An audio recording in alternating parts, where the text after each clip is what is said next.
밖으로부터 오는 공포, 즉 테러리즘, 그리고 이민자와 난민들과 관련한 두려움을 기반으로 지난 10여 년 동안 주거침입 공포 영화는 주목할 만한 상당수의 작품들과 함께 그 자체로 영화계에서 하위 장르로 자리를 잡았습니다. 미카엘 하네케 감독의 퍼니 게임부터 브라이언 버티노 감독의 더 스트레인저스, 그리고 페드 알바레즈 감독의 돈 브리드, 거기에 여러 후속편과 함께 TV 시리즈까지 제작된 제임스 드무너커 감독의 더 퍼지까지 지금까지 호러 팬들을 위한 여러 주거 침입 영화들이 있었는데요. 오늘은 최근 그 리스트에 이름을 올린 몬스터 파티를 함께 살펴보도록 하겠습니다.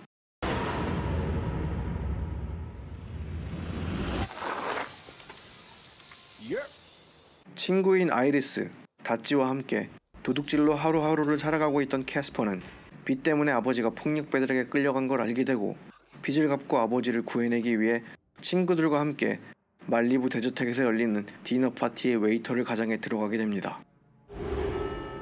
그리고 그렇게 들어간 저택에서 만난 주인인 도슨 가족은 캐스퍼 일행 앞에서 이상한 행동들을 합니다. 그리고 그 사이 캐스퍼가 액자 뒤에 숨겨진 금고를 발견하게 됩니다. 그렇게 밤이 깊어지고 손님들과 도슨 가족이 축하연에 집중하는 동안 캐스퍼와 일행은 그 금고를 털기로 작정합니다. 한편 도슨 가족과 손님들의 디너 파티는 뭔지 모를 살얼음 위를 걷는 듯한 분위기를 뿜어내고 그동안 캐스퍼와 다찌는 금고를 털기 위한 계획을 실행합니다. 하지만 그렇게 보안실에서 캐스퍼의 뒤를 봐주던 다찌는 그 집 아들인 엘리엇에게 그 모습이 발각되고 화장실에서 엘리엇은 다찌의 손목을 갑자기 움켜잡고 뒷주머니에서 칼을 꺼내들어 다찌의 손목을 잘라버립니다. 그렇게 쓰러진 다찌를 향해 사정없이 칼날을 내려치는 엘리엇. 그 순간 보안 시스템 때문에 경보장치가 작동되면서 저택은 폐쇄되고 캐스퍼 일행은 도슨 가족과 함께 그 저택 안에 갇히게 됩니다. 그리고 이를 기다렸다는 듯 피해 굶주린 도슨 가족과 그 손님들은 그들의 진정한 괴물 같은 본성을 드러내기 시작하게 됩니다. 그렇게 저택 안은 광기로 물들기 시작하고 캐스퍼와 아이리스는 그 집에서 살아서 빠져나가기 위해선 그들 역시 괴물이 되어야만 한다는 사실을 깨닫게 됩니다.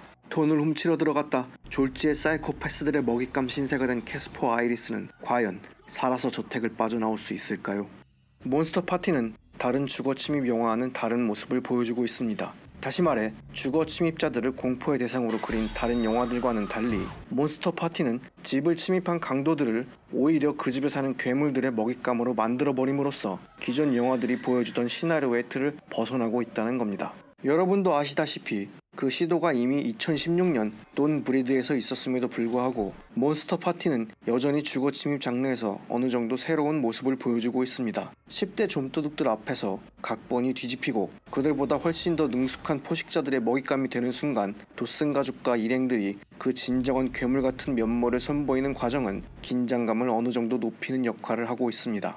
그리고 호프만 감독의 스타일리시한 연출을 통해 도슨 가족과 부여함이 넘치는 그들의 집과 관련한 장면들과 짝을 이루는 몬스터 파티의 끔찍한 순간에서 보여주는 빠른 편집은 그 캐릭터들의 부유함과 함께 그들의 잔인한 본성을 나란히 보여주는 역할을 합니다. 그러면서 호프만 감독은 몬스터 파티를 통해 부자들이 하층민 착취해가는 것을 말하며 그들만의 권리로 폭력과 피해 사륙을 즐기자는 의미를 담고 있는 패트릭의 "나는 도슨가를 다시 위대하게 만들 준비가 돼 있어" 라는 대사를 통해 그 메시지가 관객들의 뇌리에 박히게 하려는 의도를 보여줍니다. 그리고 몬스터 파티는 베테랑 배우인 줄리안 맥마온과 로빈 튜니가 사륙이 시작되기 전까지의 긴장감을 형성하는 연기를 보여줌으로써 캐스팅적인 측면에서도 영화의 분위기를 끌어올리는데 어느 정도 성공적인 모습을 보여주고 있습니다. 그리고 10대 좀도둑 3인방 중 영화 전반에 걸쳐 보여지는 캐스퍼의 진화 역시 영화를 보는 집중도를 어느 정도는 높여주는 역할을 합니다. 다시 말해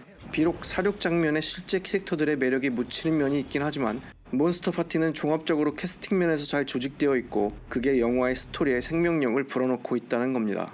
이 모든 게 어우러져 어느 정도 기억에 남을 만한 신선한 시도를 보여주면서 몬스터 파티는 호러 영화의 주거 침입이라는 하위 장르에서 나름 괜찮은 인상을 보여줍니다. 그렇다고 그 장르에서 보여줘야 하는 눈높이를 충족시키고 있다는 말은 아닙니다. 하지만 그럼에도 몬스터 파티는 호러 영화에 흥미를 가지고 있는 관객들에게 어느 정도 어필할 만한 구성을 보여주고 있다는 건 분명해 보입니다. 그리고 제 개인적인 생각이지만 나름 스타일이 있는 고어 장면들은 기존의 호러 팬들도 어느 정도 흥미를 가지고 볼 수 있을 듯합니다. 하지만 지금까지의 제 말들이 꼭 이 영화를 봐야 한다는 말은 아닙니다. 특히 폭력물이나 고어물을 즐기지 않는 사람들에겐 말이죠. 그럼에도 불구하고 즐길 만한 호러물을 찾고 있는 사람들에게 분명 몬스터 파티는 자신만의 스타일 있는 스릴과 고어함으로 1시간 30분 동안 관객들의 시선을 사로잡을 나름의 매력을 가지고 있다고 생각됩니다. 물론 선택은 여러분의 몫이겠죠. 지금까지 영화 몬스터 파티 그리고 이영광이었습니다.